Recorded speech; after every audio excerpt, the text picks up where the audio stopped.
Hello everyone, I am Shikha. Welcome back to my channel. So आज की video में हम कंटिन्यू करने वाले हैं आरएनए प्रोसेसिंग। लास्ट वीडियो में हमने एमआरएनए की प्रोसेसिंग को फुल कंप्लीट किया। उसके 4 स्टेप्स होते हैं, 4 स्टेप्स हमने कंप्लीट किए। अब हमारा आता है आरआरएनए की प्रोसेसिंग। आरआरएनए की प्रोसेसिंग यूकेरियोट्स में कैसे होती है एंड प्रोकैरियोट्स में कैसे होती है।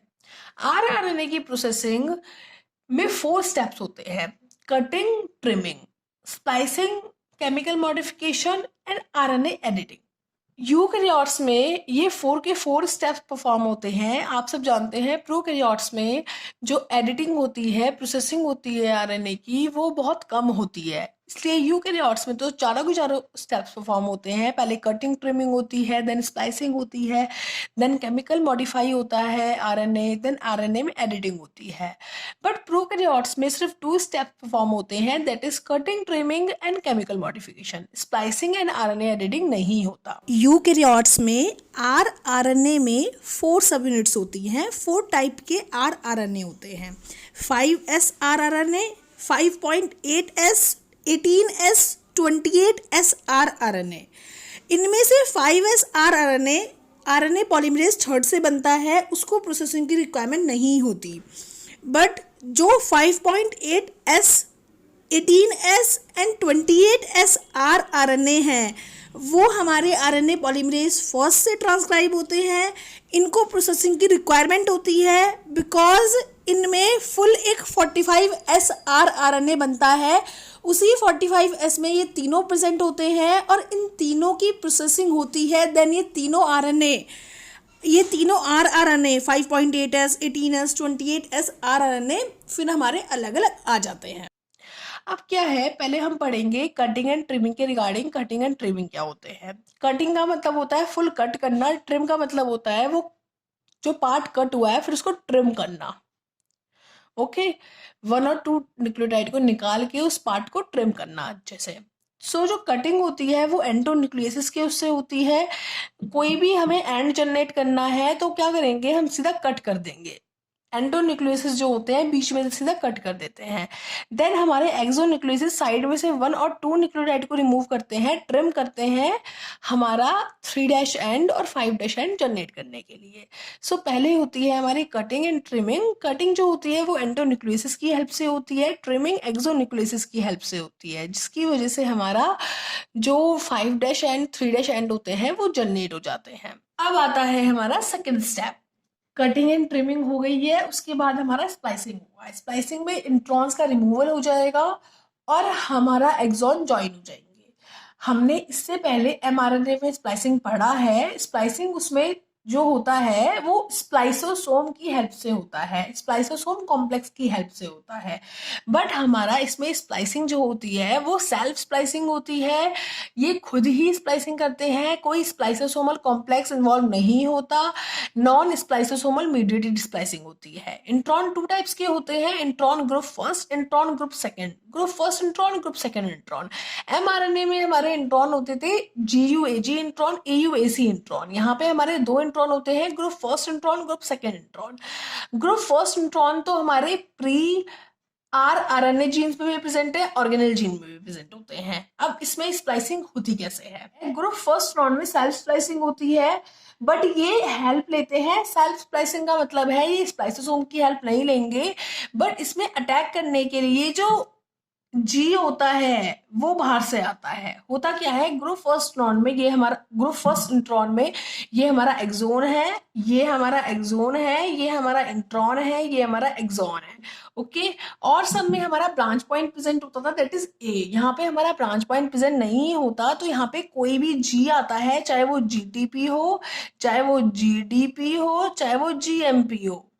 ओके, कोई भी ग्वानीन का हमारा न्यूक्लियोटाइड आता है, चाहे वो जीडीपी हो, चाहे वो जीएमपी हो, चाहे वो जीडीपी हो, और वो हमारा उसके थर्ड पोजीशन पे OH प्रेजेंट होता है फ्री। इसमें थर्ड पोजीशन पे प्रेजेंट है फ्री बिकॉज ये एक्सोजीनियस है, ये अकेला है, इसकी थर्ड पोजीशन फ्री है। थर्ड पोजीशन पे जो OH प्रेजेंट है वो हमारा क्या करता है, वो अटैक करता है हमारा इंट्रॉन के 5' पोजीशन पे। ये 5 डैश एक्सोन का है, यहाँ पे 3 डैश खत्म हो गया एक्सोन का, यहाँ पे 5 डैश इंट्रोन का स्टार्ट हो गया। तो ये 5 डैश एंड पे अटैक करता है, जिसकी वजह से ये 5 डैश फॉस्फेट के साथ बॉन्ड बना लेता है और ये यहाँ से ब्रेक कर लेता है। अब जब वो यहाँ से चला गया, जी हमारा ये अटैच हो गया यहाँ पे 5 डैश पोजीशन पे, और ये हमारा यहाँ से रिमूव हो जाता है। क्यों? क्योंकि 5 डैश जो था वो बिजी था एक्सोन के 3 डैश के साथ। अब एक्सोन का 3 डैश फ्री हो चुका है, उसमें ओनली OH आ चुका है। अब ये जो OH है हमारा, ये हमारा अटैक करेगा किस पे? ये हमारा अटैक करेगा 5 डैश एंड जो है हमारा सेकेंड एक्सोन का। सेकेंड एक्सोन का भी 5 डैश एंड है, 5 डैश टू 3 डैश था तो यहाँ 5 डैश है, उस पर अटैक करेगा, उसके फॉस्फेट पे अटैक करेगा, जिसकी वजह से ये स्ट्रक्चर निकल जाएगा और हमारा एक्सोन फॉस्फोडाइस्टर बॉन्ड से ज्वाइन हो जाएगा। तो ये था हमारा group first intron. Group first intron में भी 2 ट्रांसएस्टिफिकेशन रिएक्शन होती है। फर्स्ट ट्रांसएस्टिफिकेशन रिएक्शन हो रही है, देन सेकंड ट्रांसएस्टिफिकेशन रिएक्शन हो रही है। बट इनमें डिफरेंस ये होता है कि इसमें ट्रांसएस्टिफिकेशन रिएक्शन जो प्रोसीड हो रही है वो एक्सोजीनियस न्यूक्लियोटाइड से परफॉर्म हो रही है, और जो हमारा AUAC और GUGC इंट्रॉन थे उसमें हमारी ट्रांसएस्टिफिकेशन रिएक्शन एंडोजीनियस न्यूक्लियोटाइड से परफॉर्म हो रही थी। यहाँ पे हमारा बाहर से न्यूक्लियोटाइड आता है, फर्स्ट वो हमारा उसका जो 3OH होता है वो फ्री होता है, वो हमारा अटैक करता है, 5 डैश एंड होता है इंट्रॉन का, देन उसके बाद ये अलग हो जाता है, फिर उसके बाद जो हमारा 3 डैश एंड फ्री हुआ है एक्सोन का वो अटैक करता है 5 डैश एंड जो सेकेंड एक्सोन का है, फिर ये रिमूव हो जाता है और हमारा फॉस्फोडाइस्टर बॉन्ड से ये ज्वाइन हो जाते हैं। तो ये होती है ग्रुप फर्स्ट इंट्रॉन की स्प्लाइसिंग। इससे क्वेश्चन आता है, इससे क्वेश्चन इसके रिगार्डिंग भी आया हुआ है कि यहाँ पे GTP यूज हो सकता है, GDP या GMP, तीनों में से कुछ भी यूज हो सकता है, बिकॉज 3OH थर्ड पोजीशन पे फ्री तीनों के पास होगा, तो हमारा कोई भी यूज हो सकता है। और साथ में ये जो स्प्लाइसिंग हुई है ये सेल्फ स्प्लाइसिंग हुई है, बट इन्होंने हेल्प लिया है किसका? एक्सोजीनियस न्यूक्लियोटाइड का। नेक्स्ट देखते हैं ग्रुप सेकेंड की स्प्लाइसिंग। ये हमारा ग्रुप सेकेंड इंट्रॉन है। ग्रुप सेकेंड इंट्रॉन सिर्फ ऑर्गेनल जीन्स में प्रेजेंट होता है। ग्रुप फर्स्ट इंट्रॉन हमारा RNA के जीन्स में भी और हमारे ऑर्गेनल्स के जीन्स में भी प्रेजेंट था। ये हमारा एक्सोन है, इंट्रॉन है, एक्सोन है। अब क्या हुआ, इसमें हमारा बीच में कहीं भी एक एडेनिन प्रेजेंट होता है, ऑब्वियसली उसका उस एडेनिन का 5 डैश एंड भी बिजी है, 3 डैश एंड भी बिजी है फॉस्फोडाइस्टर बॉन्ड में, बट उसका जो 2 डैश है, 2 डैश OH तो फ्री है उसका। तो क्या होता है, 2 डैश OH जो होता है, 2 डैश OH अटैक करता है हमारा, 2 डैश OH किस पे अटैक करता है? जो हमारा 5 डैश है इंट्रॉन का, ये हमारा 3 डैश है एक्सोन का खत्म हुआ, ये 5 डैश इंट्रॉन का स्टार्ट हुआ, उस पर अटैक करता है, जिसकी वजह से हमारा ये फुल स्ट्रक्चर अलग हो जाता है और हमारा ये 3OH और ये जो हमारा 3 डैश है ये फ्री हो जाता है। ऑब्वियसली ये 3 डैश पहले इसके 5 डैश के साथ, 3 डैश एक्सोन का 5 डैश इंट्रॉन के साथ बिजी था, अब ये इसका अलग हो गया 5 डैश एंड, तो 3 डैश हमारा फ्री हो गया, 3 डैश पे OH आ गया है हमारा। अब क्या होगा, 3 डैश पे जब OH आ गया है तो ये 3 डैश OH जो है अटैक करेगा हमारा जो 5 डैश एंड है सेकेंड एक्सोन का, 5 डैश एंड ये 3 डैश एंड है एक्सोन का। जब ये 5 डैश एंड पे अटैक करेगा हमारा, तो हमारा ये फुल नॉर्मल एक फॉस्फोडाइस्टर बॉन्ड बना लेगा, और ये जो लेरिएट स्ट्रक्चर है, ये जो स्ट्रक्चर है हमारा इंट्रॉन का, ये हमारा अलग हो जाएगा। तो हमारा इसमें भी वही हुआ, पहले हमारी फर्स्ट ट्रांसएस्टिफिकेशन रिएक्शन हुई, देन सेकंड ट्रांसएस्टिफिकेशन रिएक्शन हुई, बट इसमें डिफरेंस ये होता है कि यहाँ पे जो रिएक्शन प्रोसीड हो रही है वो हमारी एंडोजीनियस न्यूक्लियोटाइड के थ्रू परफॉर्म हो रही है। एंडोजीनियस न्यूक्लियोटाइड था वो ऑलरेडी प्रेजेंट था इंट्रॉन में, उसके थ्रू हो रही है। ये भी हमारी सेल्फ स्प्लाइसिंग होती है, इसमें कोई भी स्प्लाइसोसोमल कॉम्प्लेक्स इन्वॉल्व नहीं होता। अब हमारा कोई भी स्प्लाइसोसोमल कॉम्प्लेक्स इन्वॉल्व नहीं होता तो हमारा ATP का भी यूज नहीं होता है। साथ में ये जो रिएक्शन होती है ये रिवर्सिबल भी होती है, जब हमारा ATP का यूज ही नहीं हो रहा है तो ये रिएक्शन रिवर्सिबल होती है। ये थी हमारी स्प्लाइसिंग, ग्रुप फर्स्ट इंट्रॉन की स्प्लाइसिंग, ग्रुप सेकेंड इंट्रॉन की स्प्लाइसिंग।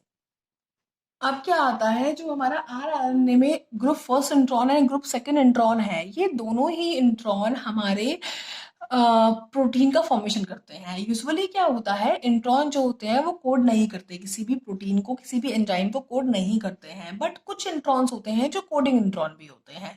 सेम ऐसे ही ग्रुप फर्स्ट के इंट्रॉन और ग्रुप सेकेंड के इंट्रॉन कोडिंग इंट्रॉन होते हैं। अब वो क्या कोड करते हैं और उनके कोड करने से क्या रिस्पॉन्स आता है वो देखते हैं। क्या होता है, ये हमारा डीएनए था, जीन प्रेजेंट था इसमें, ये हमारा एक्सोन था, इंट्रॉन था, एक्सोन था, फिर हमारा ये आरएनए बना, तो आरएनए में भी हमारा एक्सोन था, इंट्रॉन था, एक्सोन था। अब हमारी स्प्लाइसिंग हुई, स्प्लाइसिंग में हमारे एक्सोन एक्सोन साथ में आ गए और इंट्रॉन अलग हो गया। अब एक्सोन अपना जो प्रोटीन बनाता है वो बनाएगा ही बनाएगा, ऑब्वियसली एक्सोन तो कोडिंग होता है, बट जो इंट्रॉन है, इंट्रॉन हमारा ग्रुप फर्स्ट का इंट्रॉन एंडोन्यूक्लियस एंड मैच्यूरेज प्रोटीन का फॉर्मेशन करता है। ऐसे ही ग्रुप सेकंड का इंट्रॉन, ग्रुप सेकंड का जो इंट्रॉन है वो हमारा एंडोन्यूक्लियस, रिवर्स ट्रांसक्रिप्टेसिस, मैच्यूरेज, इन तीनों प्रोटीन का फॉर्मेशन करता है, इन तीनों एंजाइम का फॉर्मेशन करता है। अब इन तीनों एंजाइम का फॉर्मेशन करने की वजह से क्या होता है, होता क्या है, ये endonuclease and maturase, endonuclease and maturase involve होते हैं इस इंट्रॉन के मूवमेंट के लिए। क्या हुआ, जब इस इंट्रॉन ने हमारा बनाया एंडोन्यूक्लियस एंड मैच्यूरेसिस, तो इसने क्या किया, दूसरे इंट्रॉन को मूव करने के लिए रिस्पॉन्सिबल हुए। एंडोन्यूक्लियस ने इसको कट किया यहाँ से और मैच्यूरेस की वजह से ये मूव किया और कहीं भी एज अ डीएनए, ये डीएनए के पार्ट कट हुआ और किसी और जगह जाके अटैच हो गया। ग्रुप सेकेंड इंट्रॉन में क्या होता है, एंडोन्यूक्लियस की वजह से क्या होता है, ये कट होता है और रिवर्स ट्रांसक्रिप्टेज की वजह से ये जो आरएनए बना है ये इससे डीएनए बनाता है और ये सिंगल स्ट्रैंडेड डीएनए कहीं भी जाके मूव करता है। तो ग्रुप फर्स्ट इंट्रॉन में भी मूवमेंट हो रहा है, ग्रुप सेकेंड इंट्रॉन में भी मूवमेंट हो रहा है। ग्रुप फर्स्ट इंट्रॉन में मूवमेंट डबल स्ट्रैंडेड डीएनए का होता है और ग्रुप सेकेंड में इंट्रॉन जो होता है वो डीएनए का ही होता है, बट वो हमारा सिंगल स्ट्रैंडेड डीएनए होता है। तो ये इंट्रॉन मूव कर जाते हैं, इस प्रोसेस को बोलते हैं होमिंग एंड रेट्रो होमिंग। इस प्रोसेस को बोलते हैं होमिंग, इसको बोलते हैं रेट्रो होमिंग। तो ये होते हैं मूवेबल इंट्रॉन होते हैं, ये कहीं भी मूव कर जाते हैं और इनके मूवमेंट करने की वजह से कोई भी जीन जो है वो सप्रेस भी हो सकता है। इनके मूवमेंट होने की वजह से कोई भी जीन सप्रेस भी हो जाता है, बिकॉज ये जो डीएनए का पार्ट है ये किसी भी जीन के बिटवीन जाके मूव करेगा और अटैच हो जाएगा, तो हमारा क्या हो जाएगा, वो जीन सप्रेस हो जाएगा। ऐसे ही ग्रुप सेकेंड इंट्रॉन में ये जो डीएनए है सिंगल स्ट्रैंडेड, ये कहीं भी जाके मूव करेगा और अटैच हो जाएगा, तो इसकी वजह से हमारा डीएनए सप्रेस हो जाएगा। क्या होता है, ये हमारा एंडोन्यूक्लियस मैच्यूरेसिस बनाते हैं, ये सेल में एंडोन्यूक्लियस मैच्यूरेस आ गए हैं। अब वो एंडोन्यूक्लियस एंड मैच्यूरेस क्या करेंगे, इंट्रॉन्स के मूवमेंट में रिस्पॉन्सिबल होंगे। ग्रुप सेकंड इंट्रॉन के हमारे एंडोन्यूक्लियस, रिवर्स ट्रांसक्रिप्टेसिस, मैच्यूरेसिस जो होंगे वो हमारे इस डीएनए पार्ट को मूवमेंट करने के लिए इन्वॉल्व होंगे। तो इस प्रोसेस को बोलते हैं homing. Group first intron homing करते हैं, group second intron retro homing करते हैं। इसमें हमें ये बताया गया है कि जो एमआरएनए में हमारे जीयूएजी एयूएसी इंट्रॉन है वो सिर्फ और सिर्फ स्प्लाइस आउट हो जाते हैं, बट जो हमारे आरआरएनए में इंट्रॉन होते हैं, group first intron, group second intron, वो स्प्लाइस आउट हो जाते हैं, बट उनका स्प्लाइस आउट होने के अलावा भी एक फंक्शन होता है, वो फंक्शन होता है कि वो हमारे होमिंग एंड रेट्रो होमिंग में रिस्पॉन्सिबल होते हैं। स्प्लाइस आउट तो हो ही जाते हैं, उसके बाद हमारे प्रोटीन का फॉर्मेशन करते हैं जो हमारे होमिंग में एंड रेट्रो होमिंग में रिस्पॉन्सिबल होता है। तो ये थी हमारा second step, that is splicing. अब आता है थर्ड स्टेप। थर्ड स्टेप है हमारा केमिकल मॉडिफिकेशन। केमिकल मॉडिफिकेशन में हमारे कुछ न्यूक्लियोटाइड्स केमिकली मॉडिफाई होंगे। किसके थ्रू मॉडिफाई होंगे, SNO RNA के थ्रू, स्मॉल न्यूक्लियोलर RNA के थ्रू। इसमें हमारे 2 टाइप के स्मॉल न्यूक्लियोलर RNA प्रेजेंट होते हैं, CD box small nucleolar RNA and HACA box small nucleolar RNA। CD box small nucleolar RNA कुछ न्यूक्लियोटाइड्स पे मिथाइलेशन करता है और HACA बॉक्स जो होता है कुछ न्यूक्लियोटाइड पे सूडो यूरिडाइलेशन करता है। इस तरीके से कुछ न्यूक्लियोटाइड पे हमारा मिथाइलेशन हो जाता है, कुछ बेसिस पे हमारा सूडो यूरिडाइलेशन हो जाता है। इस तरीके से हमारा RNA केमिकली मॉडिफाई होता है। नेक्स्ट स्टेप आता है हमारा RNA एडिटिंग। आरएनए एडिटिंग हमारी सेम होती है जैसे हमारी एमआरएनए में हुई थी। एक्चुअली आरएनए एडिटिंग जो है हमारा, वो हमारी आरआरएनए में हो, टीआरएनए में हो, एमआरएनए में हो, वो ऑलवेज सेम ही होती है, सेम तरीके से ही होती है। जैसे कि बेस मॉडिफिकेशन होना एंड एडिशन एंड डिलीशन होना न्यूक्लियोटाइड का। बेस मॉडिफिकेशन में डीएमिनेशन होना, ट्रांसएमिनेशन होना, हम डिस्कस कर चुके हैं सब। एंड एडिशन एंड डिलीशन में कहीं भी यूरिडीन के न्यूक्लियोटाइड का ऐड होना 20S एडिडोसोम के थ्रू। सो इन चारों स्टेप्स के बाद हमारा जो प्री आरआरएनए है वो हमारा आरआरएनए बच जाता है और हमारा आरआरएनए की भी कंप्लीट एडिटिंग हो जाती है। सो ये था हमारा आरआरएनए की एडिटिंग। नेक्स्ट वीडियो में हम कवर करेंगे कि टीआरएनए कैसे एडिट होता है, टीआरएनए कैसे प्री टीआरएनए से हमारा टीआरएनए फॉर्म होता है। So best of luck, thank you.